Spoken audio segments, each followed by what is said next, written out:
Hallelujah. अपने पड़ोसी को बोलो ध्यान से सुन, क्योंकि विश्वास सुनने से पैदा होता है और सुनना मसीह के वचनों से। आमीन। चाहे आप टेस्टिमनी सुन रहे हो, वो भी एक तरह का वचन है इनडायरेक्टली फॉर्म में।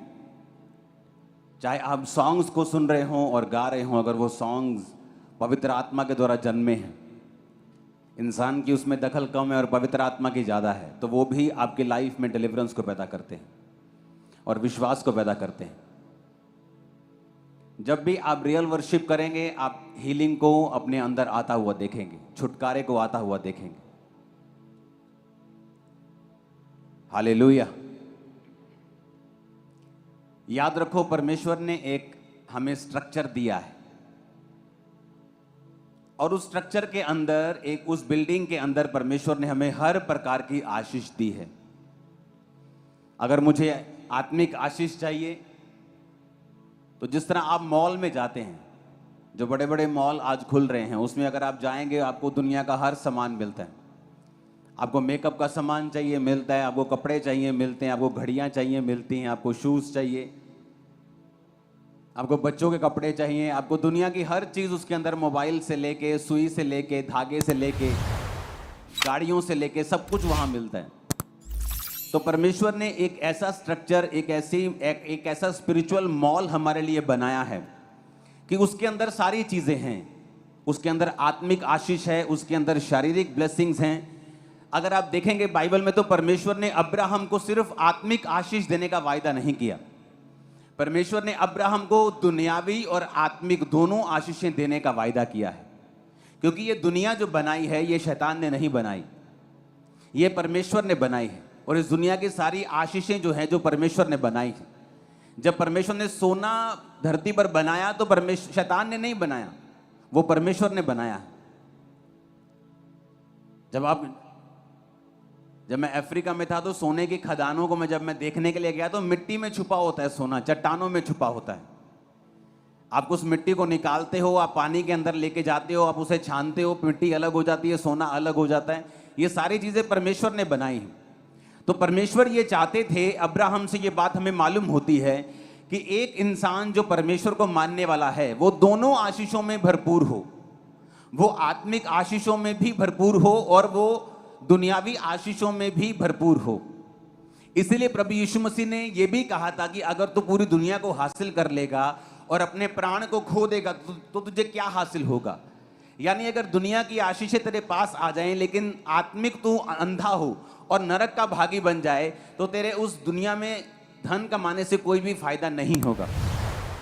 लेकिन बाइबल यह भी कहती है कि परमेश्वर ने हमसे वायदा किया है कि वो आत्मिक और शारीरिक हर प्रकार की आशीषें हमें देगा। तो वो देगा कैसे? तो उसके लिए परमेश्वर ने वचन को लिखा, परमेश्वर ने वचन को बनाया। वचन में ये लिखा है कि परमेश्वर को क्या पसंद है, किस घटना के ऊपर परमेश्वर ने क्या रिएक्शन दिया, किस तरह से परमेश्वर नाराज हुआ, किस तरह से परमेश्वर खुश हुआ, किस तरह से लोगों ने बरकत पाई, किस तरह से लोगों ने अपनी बरकत को खोया, सब बाइबल में लिखा हुआ है। नहीं तो आज ये हजारों साल पुरानी जो पुस्तक है, हमें पढ़ने की जरूरत नहीं है। जब कुछ लोग क्रिश्चियन लोगों को पूछते हैं, आपने बाइबल पढ़ी हुई है? हाँ, मैंने बाइबल पढ़ी हुई है, सारी बाइबल पढ़ी हुई है, सन 1987 में मैंने सारी बाइबल पढ़ी हुई। उन्हें यह समझ नहीं आता कि परमेश्वर ने वचन इसलिए लिखा है कि अपनी रोज की जिंदगी में हम इसे लागू कर सकें, और ये वचन ही हमारी हेल्प करता है, और ये वचन ही हमें रोशनी देता है कि हमें अपने बिजनेस में, अपनी हाउस में, अपने घर में, अपनी डेली लाइफ में हमें किस तरह से जीना है, किस तरह से हम जयवंत जीवन जी सकते हैं, सक्सेसफुल जीवन जी सकते हैं, बिना स्ट्रेस, बिना स्ट्रगल के भी हम अपनी लाइफ को बिता सकते हैं। ये सारा कुछ वचन में लिखा हुआ है। इसलिए एक बार बाइबल पढ़ लेने से, या बाइबल आपने सुनी हुई है, या आपने बाइबल का कोर्स किया है, या आपने पास्टर का कोर्स किया हुआ है, ये आपको एलिजिबल नहीं करती कि आप परमेश्वर के नजदीक हैं, या परमेश्वर के वचन को जानते हैं, या करंट परिस्थिति में आपके रिलेशन परमेश्वर के साथ स्ट्रांग हैं और आप उसकी विल को जो अभी आपकी लाइफ में है आप समझते हैं।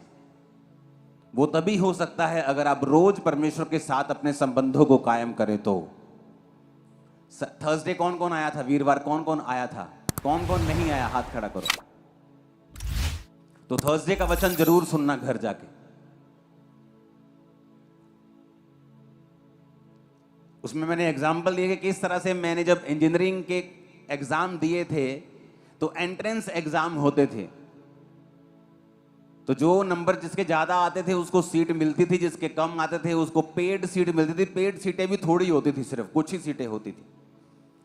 तो जब मैंने एग्जाम दिए इंजीनियरिंग के एंट्रेंस के, तो मेरा पंजाब में कुछ 100 में रैंक आया, बड़ा हाई बढ़िया रैंक आया। तो मुझे फ्री सीट गवर्नमेंट ने दी थी और मैं फ्री पढ़ा हूँ इंजीनियरिंग, सिर्फ 200 रुपये महीना फीस थी।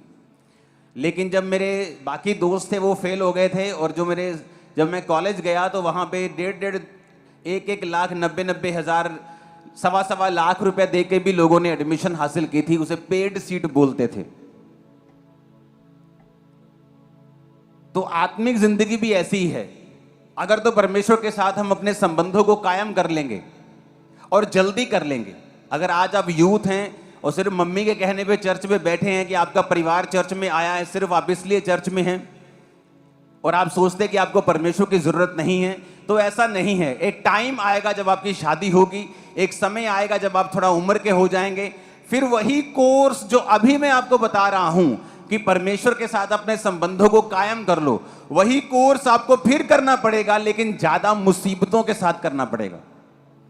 जब आपका हस्बैंड चेंज नहीं होगा, आपकी घुटनों पे आने के बावजूद भी, आपके भीख मांगने के बावजूद भी, आपकी वाइफ का स्वभाव नहीं बदलेगा, आपके फाइनेंस नहीं बदलेंगे, कर्जे नहीं बदलेंगे, क्योंकि जो कोर्स आपको जवानी में करना चाहिए था और जो आपको फ्री में मिल जाता, इतना संघर्ष जीवन में नहीं होता, आपने तब उसको रिजेक्ट कर दिया। आप पढ़े नहीं, और उन बच्चों की तरह जो मेरे साथ थे और पेड सीट पे देके, पैसे लाखों रुपए देके सीट को हासिल किया था, फिर आप उनमें आ जाएंगे कि आप वही कोर्स करेंगे जो पहले फ्री मिल रहा था, लेकिन बाद में ज्यादा चिंता, ज्यादा आंसुओं के साथ और ज्यादा संघर्ष के साथ। तो कोर्स तो करना ही पड़ेगा, ये तो पक्की बात है। इसको तो अवॉइड नहीं कर सकते आप, क्योंकि वचन कहता है कि थोड़े थोड़े सालों के बाद अकाल हमेशा पृथ्वी पे आया है। कभी कोविड के रूप में, कभी विश्व युद्ध के रूप में, कभी बीमारियों के रूप में, कभी महामारियों के रूप में। तो ये आपको मेक श्योर करना पड़ेगा कि आपके संबंध जो परमेश्वर के साथ हों वो मजबूत हों। ऊंची आवाज में हालेलुया बोलो।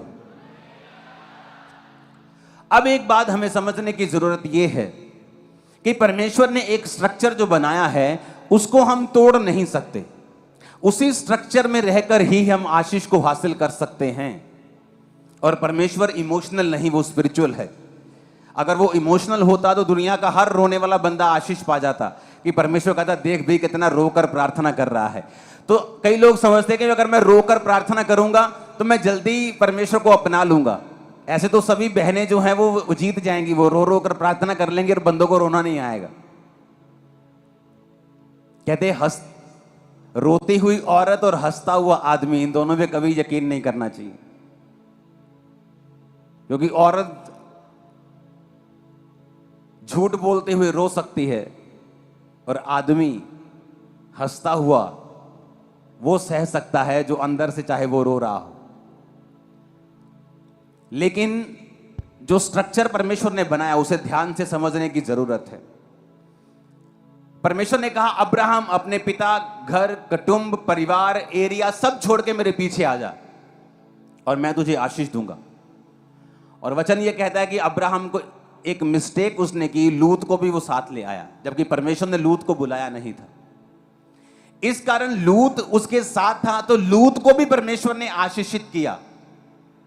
जब एक कोयला अंगीठी में चला जाता है, बलती हुई अंगीठी में चला जाता है, वो भी बलने लगता है, वो भी आग पकड़ लेता है और गर्म हो जाता है। और जब उस कोयले को आप अंगीठी से बाहर निकाल कर कहीं दूर रख दें, थोड़ी देर के लिए वो भी जलता रहता है, लेकिन वो उतना नहीं जल सकता जितनी अंगीठी में बाकी कोयले जल रहे हैं। तो लूत जब आशीषित हो रहा था, उसे लग रहा था कि वो भी अब्राहम की तरह ही विजडम वाला बंदा है, उसको भी परमेश्वर ने बरकत दी है और वो भी आशीषित हो रहा है। और वचन ये कहता है कि परमेश्वर उसे इसलिए आशीषित कर रहा था क्योंकि वो लूत अब्राहम की अगुवाई के नीचे, उसकी अधीनगी के नीचे अपने जीवन को बिता रहा था। और एक दिन बाइबल कहती है लूत और अब्राहम के चरवाहों में झगड़ा हुआ और अब्राहम ने बुलाकर कहा, लूत ये अच्छी बात नहीं कि तुम झगड़ा करो, इसलिए तुम चले जाओ, लेकिन मैं ये चाहता हूं कि तुम जिस जगह को चुन लोगे पहले तुम चुन लो, फिर बाद में मैं चुनूंगा। ऐसा ना हो कि तुम बोलो कि तुम बड़े हो, आपने पहले अच्छा इलाका चुन लिया, मैं छोटा हूं, आपने मुझे मेरे ऊपर गंदा इलाका थोप दिया। तो बाइबल कहती है लूत ने जो आंखें उठाकर देखा और जो सिंचाई तरी हुई थी, जो पूरी तरह से हरी थी, उसने अपनी भेड़ बकरियों के लिए वो चुन ली। और वचन कहता है जब वो उस तराई में चला गया और बहुत दिन बीत गए तो लिखा एक राजे ने उस पर अटैक किया, क्योंकि जिस राजे को वो नीचे था दूसरे राजे उससे नफरत करते थे, और जब वो उस राजे को मारने के लिए आए तो उसकी प्रजा को उठाकर भी ले गए। और वचन कहता है लूत को, उसके सारे धन को, स्त्रियों को, वो सब कुछ उठा के ले गए थे। लूत अपने आप को छुड़ा नहीं सका। और वचन कहता है कि लूत में और उसके जो अब्राहम के चरवाहे थे उनमें झगड़ा हुआ। आपका स्टाफ कभी भी आपके परिवार से लड़ नहीं सकता जब तक आप अपने परिवार की चुगलियां अपने स्टाफ से नहीं करें। कितने मेरी बात को समझ रहे हैं? ऐसा नहीं था कि लूत को मालूम नहीं था, ऐसा नहीं था। चुगली आती थी लूत के पास और लूत उसमें आग डालता था। अच्छा, बॉस अब्राहम के चरवाहे ना तेरी भेड़ों को अच्छी जगह नहीं जाने देते, अच्छी चरगाहों में नहीं जाने देते, अपनी अपनी भेड़ों को वहां रखता है, इसलिए अब्राहम ज्यादा बढ़ रहा है, वो तुझसे जेलसी करता है। अच्छा, एक दिन में एक दिन में हवा नहीं गिर गई, रोज शैतान उससे बात करने के लिए आता था। एक दिन में कोई पाप में नहीं गिरता, रोज शैतान उससे धीरे धीरे बात करता है उसको गिराने के लिए। और वचन कहता है कि लूत भी उसमें शामिल था, नहीं तो लूत कहता ए चरवाहो इधर आओ, आज के बाद अगर तुम उसके चरवाहों से झगड़े तुमको सस्पेंड कर दूंगा। वो कभी झगड़ते नहीं, क्योंकि ये लूत का भी उसको बैकअप था, लूत का भी उसको हाथ था, तभी वो झगड़ते थे। और वचन कहता है अब्राहम ने जब उसको लूत को अलग कर दिया, जब लूत फंसा और एक राजा उसे उठा के ले गया, लूत अपने आप को छुड़ा नहीं सका। और बाइबल कहती है 318 व्यक्ति जो कि युद्ध में निपुण किए थे अब्राहम गया और लूत को छुड़ा के लेके आया। उन राजाओं को मार के लेके आया जो राजा दूसरे राजाओं को मार के आए थे, जो बड़े बड़े राजाओं को मार के आए थे। उन बड़े बड़े राजाओं को मारने वाला अब्राहम था। इसकी गूंज कम करना, हल्की सी आवाज बढ़ाना, ऊंची आवाज में हालेलुया बोलो जरा। आप इमेजिन करो, बड़े बड़े राजाओं को एक राजा ने मार दिया, और जिस राजा ने बड़े बड़े राजाओं को मार दिया, अब्राहम गया और 318 बंदे लेके उस राजा को मार दिया जिसने बड़े बड़े राजाओं को मारा था।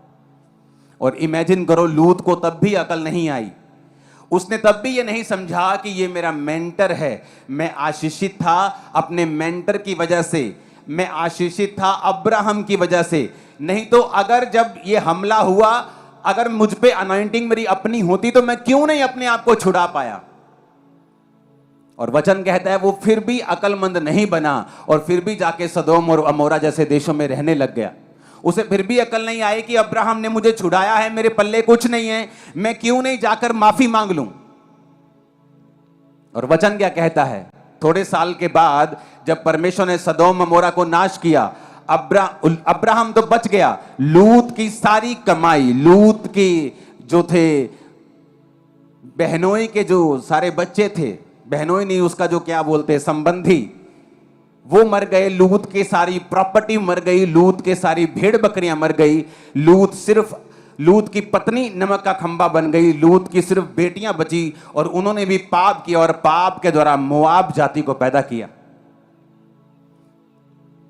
कितना महत्व है एक क्रिश्चियन व्यक्ति की लाइफ में कि वो एक अनॉइंटेड अम्ब्रेला के नीचे रहे, एक अनॉइंटेड संगति के नीचे रहे, एक मेंटर के नीचे रहे, ताकि परमेश्वर उसे ब्लेस कर सके। मैं हजारों लोगों को जानता हूं ऐसे जितना उनके मेंटर ने उन्हें ब्लेस किया था आज से 6 साल 8 साल पहले, आज भी वही कुछ उनके पास है और कुछ नहीं है उनके पास। तब भी उनकी आंखें नहीं खुल रही, क्योंकि जिस तरह शैतान ने लूत की आंखों को बंद कर दिया था, उसी तरह परमेश्वर ने उनकी आंखों को बंद कर रखा है।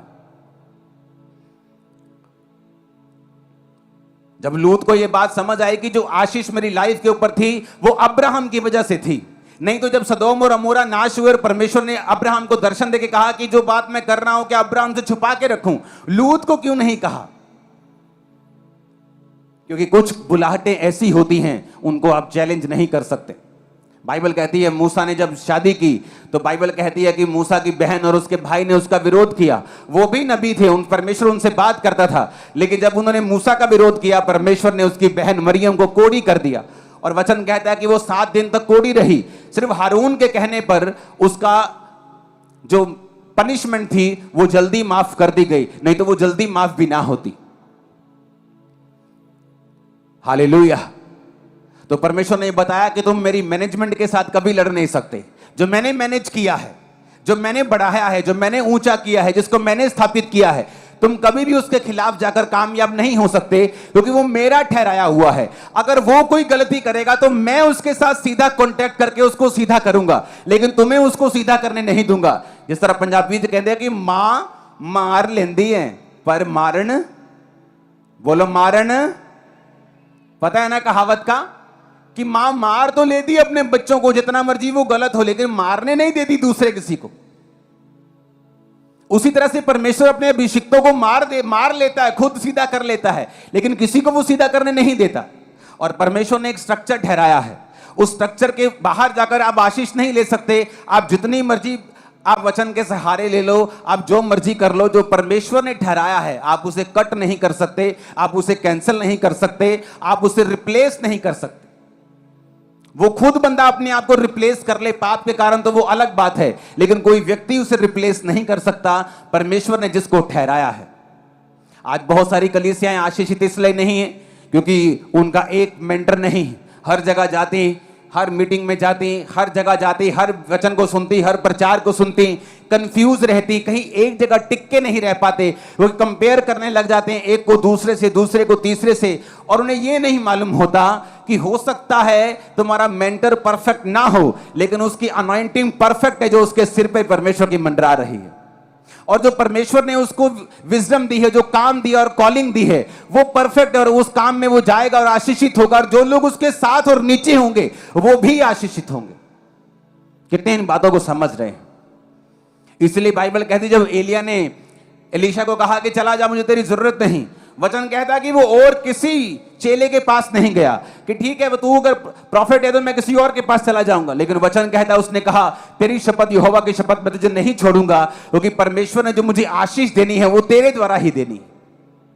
और बहुत से लोग स्पिरिचुअल महत्व को नहीं समझते हैं, बहुत से लोग स्पिरिचुअल वैल्यूज को नहीं समझते हैं, बहुत से लोग इस पेड़ को, इस मैनेजमेंट को नहीं समझते हैं जो परमेश्वर ने ठहराई है। इसलिए बाइबल कहती है भविष्यद्वक्ताओं और प्रेरितों की नींव के ऊपर, बाइबल कहती है प्रेरितों और भविष्यद्वक्ताओं की नींव के ऊपर तुम्हारी कलीसिया का जो नींव है वो प्रेरितों और भविष्यद्वक्ताओं के ऊपर रखी गई है। हालेलुया। वचन कहता है उचित समय के ऊपर परमेश्वर तुम्हें बढ़ाएगा, लेकिन उससे पहले कहता है दीनता से उसके बलवंत हाथ के नीचे रहो।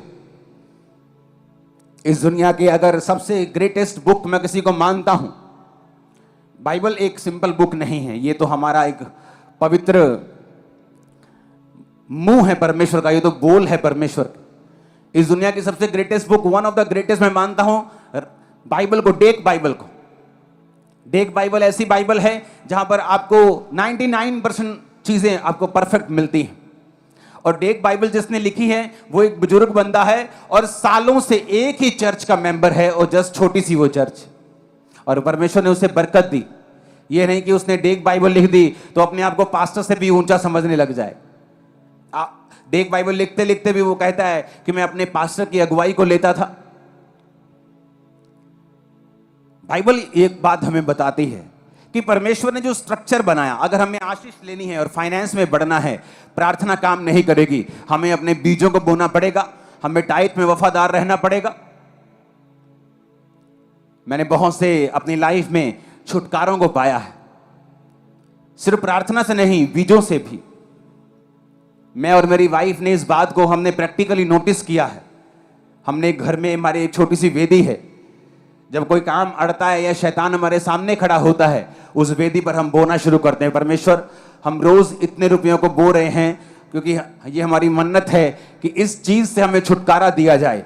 जब रोज उस चीज के लिए हम बीजों को बोना स्टार्ट करते हैं, जल्दी छुटकारा हमारे पास होता है, क्योंकि परमेश्वर ने एक स्ट्रक्चर हमें दिया है। जब उस स्ट्रक्चर के नीचे होकर हम प्रार्थना करते हैं और बोते हैं, हम पक्का छुटकारा पाते हैं अपनी लाइफ। इसलिए मैं तो कहता हूं परमेश्वर इमोशनल नहीं है, वो स्पिरिचुअल है। इसलिए परमेश्वर ने लूत को ये नहीं देखा कि ये भी मेरा बंदा है, ये भी मेरा बच्चा है, तो मैं इसको छुड़ा लूं। लेकिन वचन कहता है अगर आप में वो मसा नहीं है तो परमेश्वर आपके साथ नहीं होता उस असाइनमेंट के विषय में या उस घटना के विषय में जो लूत के साथ हुई। और बाइबल कहती है उस राजा उसे बंदी बना के ले गए, तब लूत अपने मसे से अपने आप को छुड़ा नहीं पाया। छूटने के लिए फिर उसे अब्राहम का साथ चाहिए था, छूटने के लिए फिर उसे अब्राहम की अनॉइंटिंग चाहिए थी, और फिर वो अब्राहम के कारण ही छूटा। लेकिन फिर भी अकल नहीं आई कि अब्राहम को बोले कि मुझसे गलती हो गई, मैं आपके कारण आशीषित हुआ था, आप मुझे जहां रखेंगे मैं रखने के लिए तैयार हूं। ऊंची आवाज में हालेलुया बोलो। कैसे आप आशीषित होते हैं? आप एक चर्च हैं, मैं आपका अगुआ हूं, परमेश्वर मुझसे बात करता है, मुझे ये काम करना है, आने वाले समय में ये काम करना है, मैं आपको वो दर्शन बताता हूं, आप उस दर्शन के लिए प्रार्थना करते हैं। कोई उस दर्शन के लिए लगातार बीजों को बोता है, कोई लगातार उपवास में चला जाता है, कोई काम में चला जाता है, आप उस दर्शन को पूरा करते हैं जो परमेश्वर ने कहा। इस वजह से कि आप परमेश्वर के दिए हुए वचन को पूरा कर रहे हैं, परमेश्वर आपको आशीषित करता है। सिर्फ वो आपको इसलिए आशीषित नहीं करता कि आप क्रिश्चियन हैं, वो आपको इसलिए आशीषित करता है कि क्रिश्चियन होने के बाद आपने भी अपनी बुलाहट को पहचान लिया है। अब्राहम की बुलाहट थी परमेश्वर के पीछे चलना, लूत की बुलाहट थी कि अब्राहम के पीछे चलना। जब तक आप अपनी बुलाहट को नहीं पहचानते हैं, आपकी लाइफ में ब्लेसिंग्स कभी नहीं आती। मैं ऐसे लोगों को जानता हूं, उनकी लाइफ में ब्लेसिंग्स थी, उनका वही स्वभाव था जो आज है, लेकिन तब वो एक मेंटर के नीचे थे। अब वही स्वभाव वही है, पैर वही है, लेकिन ब्लेसिंग्स उनकी लाइफ में नहीं है, क्योंकि वो मेंटरशिप का मसा उनकी लाइफ से छोड़ के जा चुका है। जब एक अंगीठी में से कोयला निकाल दिया जाता है, कोयले को लगता है मैं तो अंगीठी में से निकल गया, अभी भी गर्म हूं, लेकिन जब वो ठंडा होता है उसे मालूम होता है कि मैं अंगीठी में था, जब मैं उस धधकती हुई भट्टी में था मैं गर्म था, लेकिन जब मैं उस संगति से निकला हूं अब मैं ठंडा हो गया। और शैतान बड़ी कोशिश करता है आपको संगतियों से दूर करने की, बड़ी कोशिश करता है जीवित चर्च से आपको दूर रखने की। कहीं ना कहीं वो किसी वॉलंटियर का दिमाग खराब कर देगा, वॉलंटियर आपके साथ बहस कर लेगा, कभी वो आपका दिमाग खराब कर देगा, वॉलंटियर के साथ बहस पड़ेंगे। क्योंकि वो जीवित चर्च में ही ऐसे कामों को क्यों करने की कोशिश करता है? क्योंकि उसे मालूम है कि आपकी ब्लेसिंग जो है वो अनॉइंटिंग के नीचे है, वो जीवित चर्च के नीचे है जिसपे परमेश्वर का मसा है। परमेश्वर ने एक दर्शन मुझे दिया, वो दर्शन के तहत मैं चल रहा हूं। अब जो लोग मेरे साथ चलेंगे वो उस दर्शन के कारण ब्लेस होंगे जो परमेश्वर ने मुझे दिया, मैं भी उस दर्शन के कारण आशीषित हो रहा हूं। आज तक कोई दुश्मन जीत नहीं पाया, कोई कब्जा नहीं कर पाया, कोई हमें शर्मिंदा नहीं कर पाया। रीजन ये नहीं कि मेरी प्रार्थना ज्यादा है, रीजन ये है कि परमेश्वर का विजन, परमेश्वर का दर्शन मेरी लाइफ के ऊपर है, और आपकी लाइफ में भी वो पूरा होगा जब आप उस विजन से जो परमेश्वर ने मुझे दिया है जुड़ जाएंगे। मैं आपको भविष्यवाणी कर रहा हूं, कोई दुश्मन आपको शर्मिंदा नहीं कर पाएगा अगर आप इस दर्शन, इस सेवकाई के नीचे हैं। कोई शैतान आपको शर्मिंदा नहीं कर पाएगा अगर आप इस विजन के नीचे। मैंने कहा आमीन। मेरे को ऊंचे वाला चाहिए चर्च। Hallelujah, hallelujah. और यही परमेश्वर ने बनाया है। आप इसे, मैं भी चाहूं तो इसे अलग नहीं कर सकता। मैं चाहूं कि प्रभु मुझे सेवा नहीं करनी, मैं बिजनेसमैन बन जाता हूं, करोड़ों रुपया कमाऊंगा तभी चर्च को सपोर्ट करूंगा, तो परमेश्वर का अगर नहीं, उस स्ट्रक्चर में मैंने तुझे नहीं बनाया, तेरी बुलाहट अलग है। किसी की बुलाहट है काम करना, किसी की बुलाहट है अधीन रहना, किसी की बुलाहट है गाना, किसी की बुलाहट है काम करना। आपकी आशीष बड़ी तगड़ी है अगर आप अपनी बुलाहट को पकड़ लेंगे और लगातार उसमें बने रहेंगे और खड़े रहेंगे। ऊंची आवाज में हालेलुया बोलो जरा। परमेश्वर आपको स्पिरिचुअल करना चाहता है क्योंकि वो आपकी जनरेशंस को सुधारना चाहता है।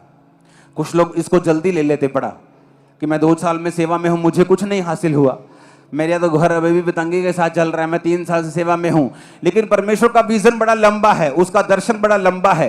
क्योंकि अगर आप सेवा में खड़े रहना चाहते हैं, अगर आप काम करना चाहते हैं, तो आपको एक बड़ा तगड़ा विजन और बड़ा तगड़ा फेथ चाहिए होता है। और बाइबल कहती है बिना विश्वास उसे प्रसन्न करना अनहोना है। जब आपकी लाइफ आपको फ्रूटफुल नहीं लगती, मेरी भी ऐसी था सेवा में, मुझे लगता था कि मेरी पर्सनल लाइफ फ्रूटफुल नहीं है, क्योंकि मैं चर्च से कुछ लेता नहीं था। लेकिन किस चीज ने मुझे संभाल के रखा? कि बाइबल कहती है हियाव बांध दृढ़ है, क्योंकि मसीह में की गई मेहनत कभी भी व्यर्थ नहीं जाती। इस वचन ने मुझे संभाल के रखा कि प्रभु में की गई मेहनत व्यर्थ नहीं जाती। मैं किसी इंसान के लिए मेहनत नहीं कर रहा हूं, मैं परमेश्वर के लिए मेहनत कर रहा हूं। और परमेश्वर कहता है, कोई इंसान नहीं कह रहा, जब भूल जाएगा मुकर जाएगा, परमेश्वर कह रहा है कि उसमें की गई मेहनत व्यर्थ नहीं जाती। ऐसा ही हुआ, परमेश्वर ने मुझे ब्लेस किया, मेरी मेहनत को व्यर्थ नहीं किया। हालेलुया। और अगर आप उत्पत्ति की पुस्तक को मैं पढ़ रहा था, उसकी 10 की 6 आयत में लिखा है, हाम के पुत्र कूस, मिस्र, फूत और कनान। कौन था ये हाम? ये वही बेटा था नूह का जिसने अपने पिता को नंगा देखा था और अपने दोनों भाइयों को आगे बताया कि डैडी नंगा पे आए थे। उन्होंने कहा तू को वेख्या भी नंगा ओनू, लो नंगा पे आ, मैं वेख्या ओनू, वो शराब पी के नंगा पे आओ थे। और बाइबल कहती 2 बड़े भाई जो मूर्ख नहीं थे, आंखों के ऊपर कंट्रोल था, पीछे की ओर मुंह करके गए और अब वो तौलिया, वो कपड़ा पिता के नंगेपन के ऊपर ढांप दिया उसकी बॉडी को। पिता उठा, दोनों भाइयों ने बताया कि हाम ने तुझे नंगा देखा। उसने कहा हाम का वंश कनान श्रापित हो, शेम के दासों का दास, मेरे बड़े बेटे के दासों का दास इसका वंश बन जाए। उसने ऐसा श्राप हाम को दिया। स्पिरिचुअल लाइफ में एक मोड़ आता है। आप चल रहे होते हैं ना, ट्रेन के 2 ट्रैक चल रहे होते हैं, आगे जाके थोड़े थोड़े टेढ़े होते हैं, थोड़ा सा टेढ़ा ये, थोड़ा सा टेढ़ा ये, पर उनकी मंजिल जमीन और आसमान का फर्क होता है। एक गुजरात पहुंच रहा होता है तो एक बंगाल पहुंच रहा होता है, लेकिन जब अलग हुए थे तो थोड़ा सा ही एंगल फर्क पड़ा था। जब स्पिरिचुअल लाइफ से कोई गिरता है तो एकदम से उसके ऊपर कोई मौत नहीं आ जाती। हो सकता है वो वैसे ही चल रहा हो जैसा पहले चल रहा था, उसकी कारें भी वैसी हैं, उसकी बरकत भी वैसी है, लेकिन समय लगता है। जिस तरह अंगीठी में से कोयला निकालो तो ठंडा होने में टाइम लगता है। और वचन कहता है 13 आयत में लिखा, मिस्र के वंश में लूदी, अनामी, लहाबी, नप्तूही, पत्रूसी, कसलूही, कप्तोरी, कसलूहियों में से पलिश्ती लोग निकले। बड़े ध्यान से सुनने वाला वचन है ये।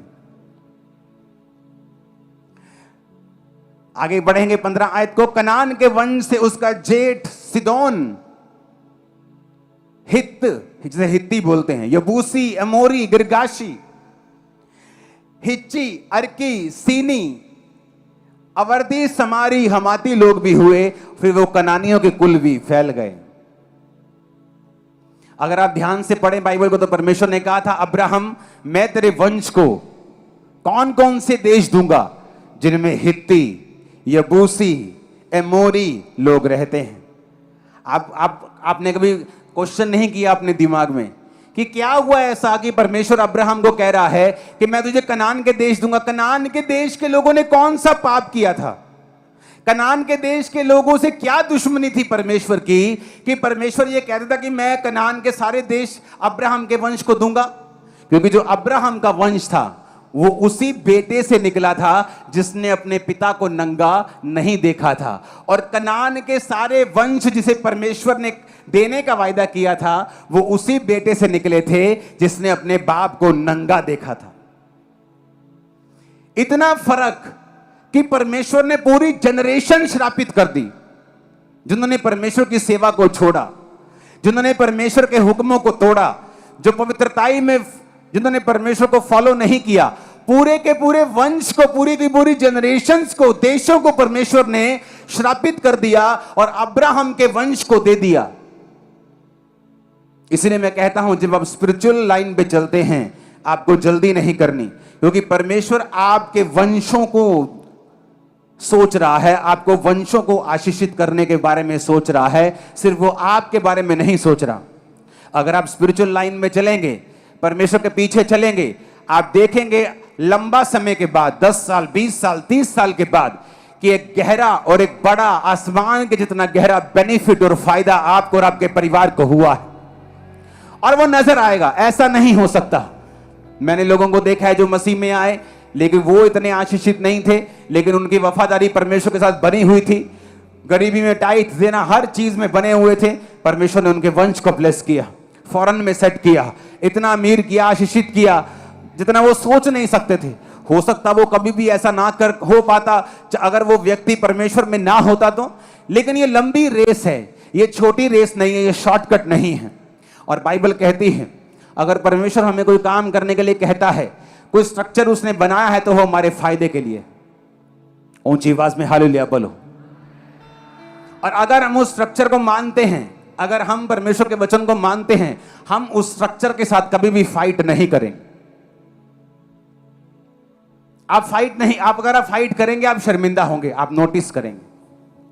जिसे परमेश्वर ने ठहरा दिया और जिसे चर्च ने ठहरा दिया, अगर आप उसके साथ फाइट करेंगे, वो आप शर्मिंदा होंगे। आप चाहे गलत हो सही हो, ये बाद में देखा जाएगा, क्योंकि उसके साथ डील करना परमेश्वर का काम है, आपका नहीं। परमेश्वर ने कहा, अगर मूसा ने गलती की तो ये मेरा काम है उसके साथ डील करना, तुम्हारा नहीं। अब तुम श्रापित रहोगे और कोड़ी रहोगे। हालेलुया। ऊंची आवाज में हालेलुया बोलो। अगर चर्च स्ट्रक्चर में रहे, अपनी हद में रहे, पास्टर्स को कभी डिस्कस मत करें। वचन सुने, अच्छा लगे सुने, अच्छा नहीं लगता, आपको लगता है व्यक्ति प्रभु की ओर से नहीं है, त्याग दें, छोड़ दें, लेकिन निंदा ना करें। आपको 1-2 बार किसी को अलर्ट करना है, कर दें, लेकिन अपने मुंह से गालियां बकना, अपने मुंह से गंदगी बकना, ये आपका और मेरा काम नहीं है। और इसीलिए लोग श्रापित होते हैं, सेवकाइयां भी श्रापित होती, पास्टर श्रापित हो जाते। मैं एक पास्टर को जानता हूं, कुछ लोग मुंह के मीठे होते हैं और दिल के कड़वे, कुछ लोग मुंह के कड़वे होते हैं और दिल के मीठे। अलग अलग तरह के लोग होते हैं, आपको पहचानना पड़ता। वो मुंह का तो बहुत मीठा या मीठी जो भी है था, लेकिन उसका दिल बहुत कड़वा था, ये मैं जानता हूं। वैर विरोध ना छोड़ना, माफ ना करना, पूरा वैर विरोध अंत तक निभाना। और दुनिया नहीं जानती थी, मैं उसको सीक्रेट अंदर से जानता था। पूरी लाइफ टाइम वो पास्टर बीमार रहा है और लोगों को पता नहीं।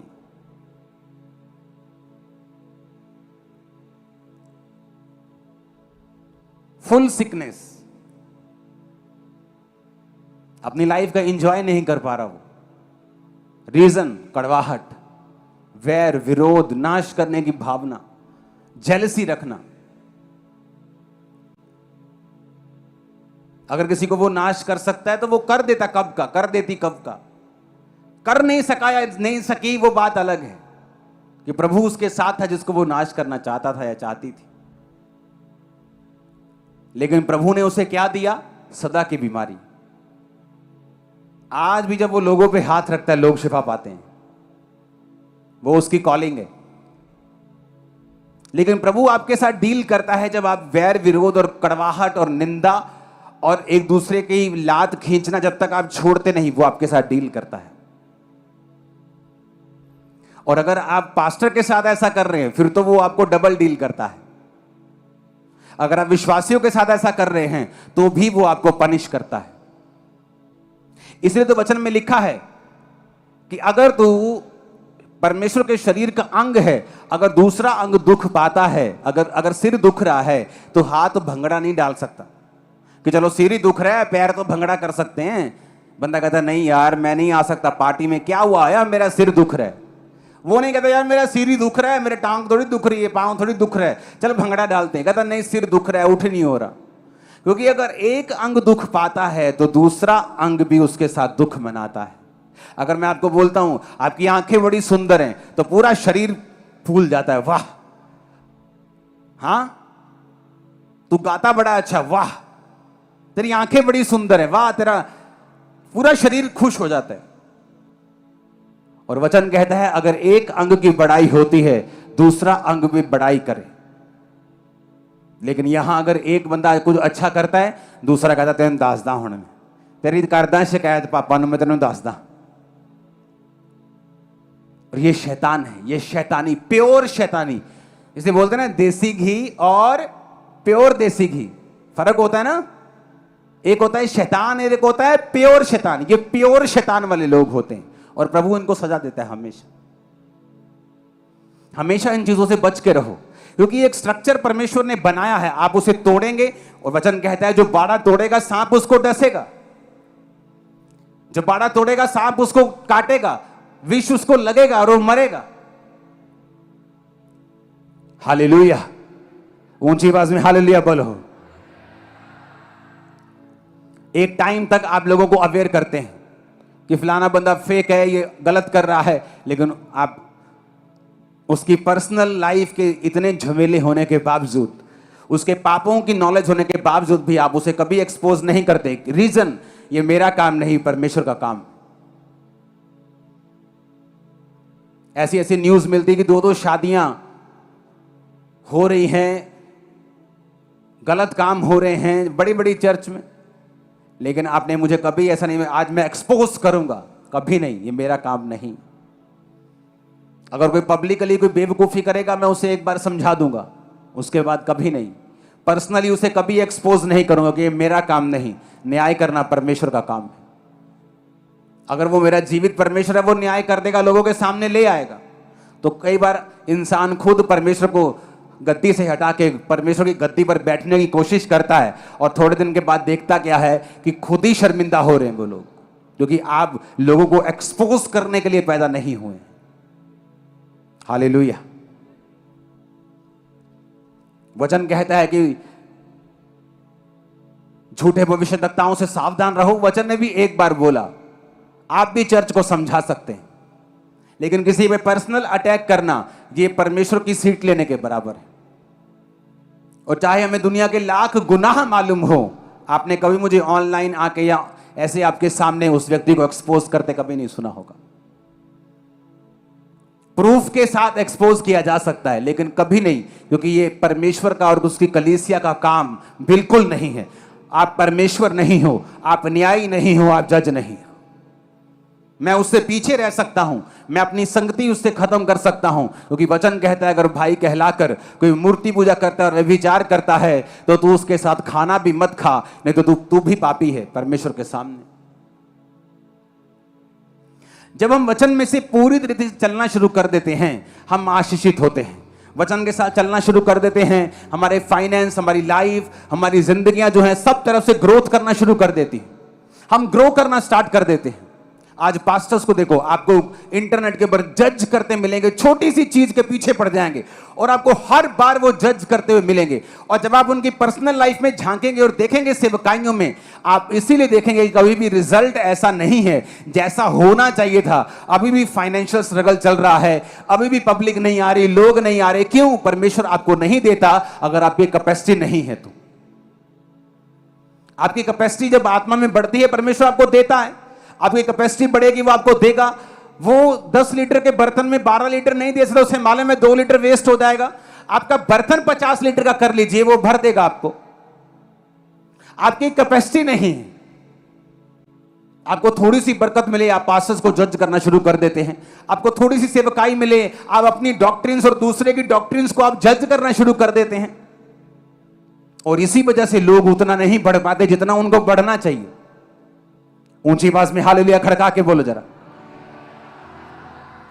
आपको पता है वचन में क्या लिखा है? वचन में लिखा है, जब आप कुरिन्थियों की पुस्तक पढ़ते हैं, आप तीमुथियुस की पुस्तक पढ़ते हैं, तो पौलुस ने क्या लिखा? कहता टू माय स्पिरिचुअल सन तीमुथियुस। अब पौलुस वो प्रेरित है जिसको परमेश्वर ने दर्शन देके चुना है। पौलुस वो प्रेरित है जिसने सबसे ज्यादा कलीसिया स्थापित की हैं।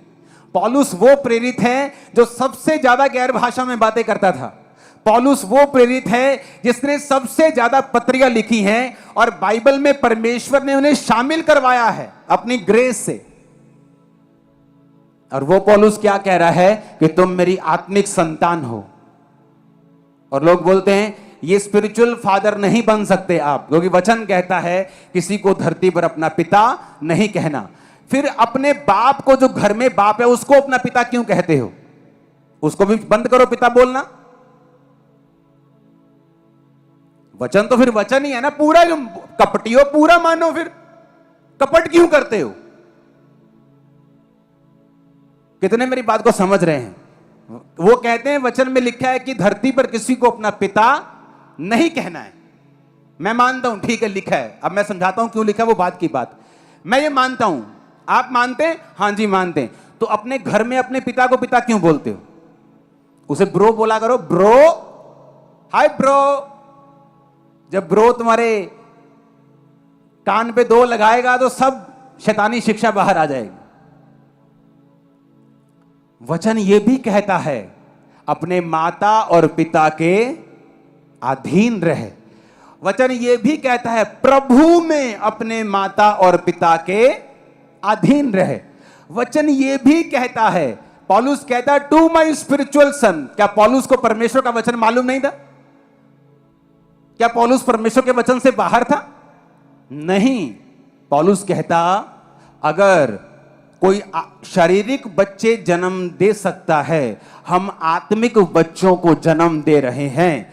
अगर शारीरिक बंदा जो बच्चों को जन्म देता है उसे पिता और माता कहलवाने का अधिकार है, तो आत्मिक बंदा भी जो स्पिरिचुअल बच्चों को जन्म देता है उसे माता और पिता कहलवाने का पूरा अधिकार है। मैं आपको बोल रहा हूं, चैलेंज करता हूं मैं इस डॉक्ट्रिन को, कोई इसको चैलेंज करके दिखा दे। यीशु मसीह ने इसलिए कहा था क्योंकि वो फरीसी और सदूकी दुनिया में ऐसा दिखाते थे कि हमारे अलावा तुम्हें परमेश्वर के साथ कोई मिला नहीं सकता, हम तुम्हारे गॉड फादर हैं। प्रभु के साथ मिलना है, पहले हमारे पास आओ, हमें खुश करो, हमें चंदा दो, हमें आशीषित करो, भेंटे लेके आओ। तो प्रभु ने कहा ये गॉड फादर नहीं है तुम्हारे, तुम्हारा स्वर्गीय पिता ऊपर है। कितने मेरी बात को समझ रहे? नहीं तो फिर वचन अपने आप को कॉन्ट्राडिक्ट कभी नहीं करता। एक तरफ वचन कहता है धरती पर पिता नहीं कहना, दूसरी तरफ वचन कहता है धरती पर अपने माता और पिता के अधीन रहे। वचन ऐसा दोगला कभी नहीं है, वचन एक ही है। पौलुस कहता मैं जिस तरह औरत बच्चा जनने तक पीड़ाओं में रहती है, मैं भी पीड़ाओं में रहता हूं, बच्चा जनने की पीड़ाएं। आपको मालूम होगा जो पास्टर्स होते हैं उन्हें भी पीड़ाएं होती हैं स्पिरिचुअल, जब एक बच्चा जन्म ले रहा होता है, जब आपकी लाइफ में परीक्षाएं आती हैं, आपकी लाइफ में बीमारियां आती हैं। आपके पास्टर को पता है वो प्रभु को क्या बोल रहा होता है उस समय और किस तरह से लड़ रहा होता है परमेश्वर के साथ आप लोगों के लिए। वो एक फाइट होती है। हालेलुया। वो आपको मैं समझाने वाला नहीं हूं, वो मैं आपको आगे एक्सप्लेन करने वाला नहीं हूं कि मैं आपके लिए किस तरह से प्रार्थना करता हूं। हालेलुया। कहता टू माय स्पिरिचुअल सन, मेरा आत्मिक पुत्र तीमुथियुस। हालेलुया। उस समय सारे प्रेरित जीवित थे। बाइबल कहती है पतरस पौलुस की पत्रियों को पढ़ता था। पतरस ने अपनी पत्री में पौलुस की पत्रियों की बात की है। उसने कहा पौलुस की पत्रियां बड़ी गंभीर और समझने वाली हैं और लोग उसका उल्टा अर्थ मरोड़कर अपने नाश का कारण बनते हैं। यानी उस पत्रियों को पढ़ता था, पौलुस की पत्रियों को पतरस पढ़ता था। अगर पौलुस गलत होता तो पतरस सीधा उसका सामना करता कि अपने आप को आत्मिक पिता मत बोल। कितने मेरी बातों को समझ रहे हैं? परमेश्वर ने उस पत्री को क्यों अलाउ किया? जब परमेश्वर के दास मूसा के साथ शैतान लड़ रहा था और लोग लड़ रहे थे और राजा लड़ रहा था। मेरे भाइयों, वो मूसा के साथ नहीं लड़ रहे थे, वो प्रजा के साथ लड़ रहे थे। मूसा का क्या जाता? मूसा कौन सा वहां पे लेबर काम कर रहा था? मूसा अपने परिवार में खुश था। मूसा वापिस चला जाता अगर वो फाइट करते तो। मूसा का क्या जाता? लोग उसी बंधन में रहते। आपको क्या लगता है जब शैतान मेरे साथ फाइट करता, मैंने क्या बिगाड़ा लोगों का? वो मेरे साथ फाइट नहीं कर रहा, वो आपके साथ फाइट कर रहा है, क्योंकि आप मेरे साथ अटैच्ड हैं, आप ब्लेस हो रहे हैं, मेरे तरह स्पिरिचुअल बच्चों को जन्म दे रहा है परमेश्वर, इसलिए उनके साथ वो फाइट कर रहा है। आप मेरी बात समझ रहे कि नहीं? वो मेरे साथ फाइट नहीं कर रहा, मेरे साथ उसकी कोई पर्सनल लड़ाई नहीं है, लेकिन वो मेरे पीछे आपको देखता है। उसे मालूम है कि लोग इसके पीछे खड़े हैं और परमेश्वर ने इसको ठहराया है। बाइबल कहती है जब वो चरवाहे को मारेगा तो भेड़े तितर बितर हो जाएंगे। जब परमेश्वर ने पवित्र आत्मा को भेजा तो अगर उसे अगुवे की जरूरत ना होती तो वो कहता कि अब पवित्र आत्मा तुम्हारे संग है, वो तुम्हारी अगुवाई करेगा और मैंने कलीसिया को अपना पवित्र आत्मा दिया है। लेकिन वचन कहता है, परमेश्वर ने कहा मैंने कलीसिया को प्रथम प्रेरित, दूसरे भविष्यद्वक्ता, उपदेशक, प्रचार करने वाले, सिखाने वाले दिए हैं। तो परमेश्वर ने कलीसिया को अगर आत्मा दिया है तो फिर प्रेरित क्यों दिए, भविष्यद्वक्ता क्यों दिए हैं? वचन कहता है प्रेरित और भविष्यद्वक्ताओं की नींव पर तुम बनाए गए हो। जब आप स्ट्रक्चर के नीचे रहते हैं आप ब्लेस्ड होते हैं। आप स्ट्रक्चर के नीचे रहते हैं, परमेश्वर आपको बना पाता है और आशीषित कर पाता है, आपको ब्लेस कर पाता है, और जहां परमेश्वर आपको लेके जाना चाहता है फिर वहां वो आपको ले पाता है, लेके जा पाता है। यीशु मसीह के नाम में वो आपका हाथ पकड़े और ऊंचाइयों पर लेके जाए। जहां वो आपको लेके जाना चाहता है वो लेके जाए। अंधकार की शक्तियां और उसकी योजनाएं नाश हो जाएं यीशु मसीह के नाम में। अंधकार की शक्तियां और उसकी सारी योजनाएं नाश हो जाएं यीशु मसीह के नाम में। मैंने कहा अंधकार की शक्तियां और सारी योजनाएं उसकी नाश हो यीशु के नाम में। Hallelujah, hallelujah. तो अगर कोई ये शिक्षा को मानता है कि धरती पर किसी को पिता नहीं बोलना है तो उसको बोलना है कि ब्रदर आपको पहले ये भी हमें सिखाना पड़ेगा कि आप अपने बाप को बाप नहीं बोलोगे और अपने पास्टर को स्पिरिचुअल फादर नहीं बोलोगे, ठीक है, लेकिन आप अपने घर में बाप को भी बाप नहीं बोलोगे, तब हम मानेंगे कि आप इस शिक्षा पे चल रहे हैं। फिर मैं देखता हूं कितनी देर तक चलता है। उसे अंदर से पवित्र आत्मा डांटेगा, उसे अंदर से समझाएगा, क्योंकि कुछ चीजें स्पिरिचुअल लगती हैं वो होती नहीं, क्योंकि एक रिलीजियस स्पिरिट होती है जो काम करती है। जो धार्मिक स्पिरिट है, रिलीजियस स्पिरिट है, ये एक तरह की दुष्ट आत्मा है, और जो व्यक्ति आत्मा में बढ़ जाते हैं ये उनकी लाइफ में काम करती है, ये दिखाने के लिए कि हाँ तू जो काम कर रहा है ना बड़ा धर्म का काम है, एक्सपोज कर दे फलाने को, धमकाने को। लेकिन वो रिलीजियस स्पिरिट होती है, ऐसी शैतानी स्पिरिट होती है जो आपको धार्मिक ओवर स्पिरिचुअल बना देती है, लेकिन आप स्पिरिचुअल नहीं होते, आप वचन से बाहर होते हैं। यह भी एक दुष्ट आत्मा है, और ये वाली दुष्ट आत्मा पास्टर नहीं निकाल सकता। इस दुष्ट आत्मा के लिए आपको वचन की नॉलेज चाहिए होती, क्योंकि ये छुप के रहती है। ऊंची आवाज में हालेलुया बोलो जरा। और ये जो रिलीजियस स्पिरिट है ये ऐसे साबित करती है, ऐसे शो करता है कि मैं दुनिया का सबसे बड़ा धर्मी पास्टर हूं और बाकी सब पापी हैं। मेरे आने के बाद ये रुक गया, मेरे जाने के बाद वो ऐसा हो जाएगा, जब से मैं आया हूं धरती हिल गई, आसमान हिल गया। लोग बोलते हैं आपके आने के बाद जी ये हो गया। मैंने कहा मेरे आने से पहले हजारों पास्टर्स ने प्रार्थनाएं की हैं कि ऐसा हो। मैंने कहा ये उनकी भी प्रार्थनाओं का परिणाम है। हालेलुया। दुनिया में यहां कोई वन मैन आर्मी खब्बी खान नहीं। जहां मैं कमजोर हूं आप मजबूत हैं, जहां आप कमजोर हैं वहां मैं बहुत मजबूत हूं। अगर मुझे आज प्रचार करना है तो मुझे टेंट लगा हुआ चाहिए, और मैं टेंट खुद नहीं लगा सकता। मुझे साउंड चाहिए, मैं साउंड खुद नहीं कर सकता। तो जहां मैं कमजोर हूं वहां आप मजबूत हैं। ये सब कुछ लगा रहे, कोई प्रचार करने वाला ना हो तो इसका लगेगा फायदा नहीं, क्योंकि जहां आप कमजोर हैं वहां मैं मजबूत हूं। तो किसी को छोटा समझना, किसी को तुच्छ समझना, जिस पास्टर ने मुझको बपतिस्मा दिया उसके चर्च में 30-35 लोग आते हैं, आज भी मैं उसके साथ जुड़ा हुआ हूं, पूरी चर्च उनकी मैंने बना के दी है। हालेलुया। इसीलिए हमें यह समझना है कौन सी स्पिरिट कहां काम कर रही है, हमें किस तरह से अपनी स्पिरिचुअल लाइफ में एक बैलेंस बना के रखना है ताकि शैतान किसी भी तरह से काम ना कर सके। क्योंकि जब आप स्पिरिचुअल बनने की कोशिश करेंगे वो आपको ओवर स्पिरिचुअल बनाने की कोशिश करेगा। जब आप स्पिरिचुअल बनने की कोशिश करेंगे या तो गिराने की कोशिश करेगा या आपको ओवर धर्मी बनाने की कोशिश कर देगा। अब वो कपड़े चेंज करा देगा, बाल चेंज करा देगा, जबकि परमेश्वर को कपड़ों से कोई मतलब नहीं है। मैंने व्हाइट कपड़े पता क्यों डाले? क्योंकि जो मेरी शर्ट्स थी और पैंट्स थी वो ब्रांडेड थी, बहुत महंगी पड़ती थी मुझको। तो जब एक ब्रांडेड शर्ट और पैंट और कोट आता था तो वो हजारों में एक सूट पड़ता था। मैंने कहा यार इतने हजारों में मेरा हर हफ्ते खर्चा करते हो, इसको नीचे करो। मैंने कहा कैसे करो? कुर्ते पजामे सिलवाओ, मैचिंग का काम खत्म करो, चट्टा पाओ तो चलो। जो लोग बोलते हैं ओ पहला तो यार कुछ नहीं सी हूं तो कुर्ते, ओ भाई पहला महंगे सी कपड़े। आज भी शर्ट्स पड़ी हैं मेरे पास, ब्रांडेड शर्ट्स हैं, उनका कपड़ा बड़ा है, 4-4 हजार 5-5 हजार सिर्फ कपड़ा आता था उनका। आज भी पैंट्स पड़ी, शर्ट्स पड़ी, एक भी शर्ट आप 10 साल पुरानी बोलोगे ना निकालो कि आप झूठ बोल रहे, मैं निकाल दूंगा। उनकी कीमत तब हजारों में होती थी, आज तो कई हजार में होगी, तो महंगी पड़ती थी। मैंने कहा छोड़ो यार इसको, ये मैच करो वो मैच करो, चिट्टे सूट ले आओ पाइए तो जाइए, काम खत्म। तो ये सस्ते पड़ते हैं मेरे को, उससे कई अधिक सस्ते पड़ते हैं मेरे को।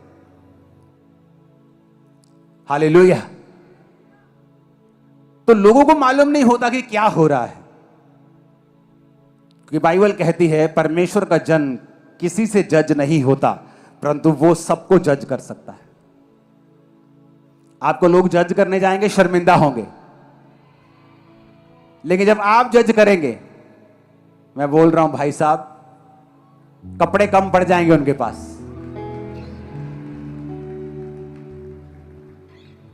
हालेलुया। परमेश्वर ने आपको एक स्ट्रक्चर, एक सिस्टम दिया, उसके नीचे रहने के लिए तैयार हो, संबंध खुदा के साथ बनाने के लिए तैयार हो, परमेश्वर के मैनेजमेंट के नीचे रहने के लिए तैयार हो, खुद परमेश्वर के साथ जुड़ने के लिए तैयार हो। अपने हाथों को उठा, थैंक यू जीसस बोलो। हमारे YouTube चैनल को सब्सक्राइब करें ताकि आप परमेश्वर के गहरे वेदों को जान सकें कि कैसे आप परमेश्वर में बढ़ सकते हैं, कैसे आप दुष्ट आत्माओं से, नशों से, बीमारियों से और वंशों के श्रापों से आजाद हो सकते हैं।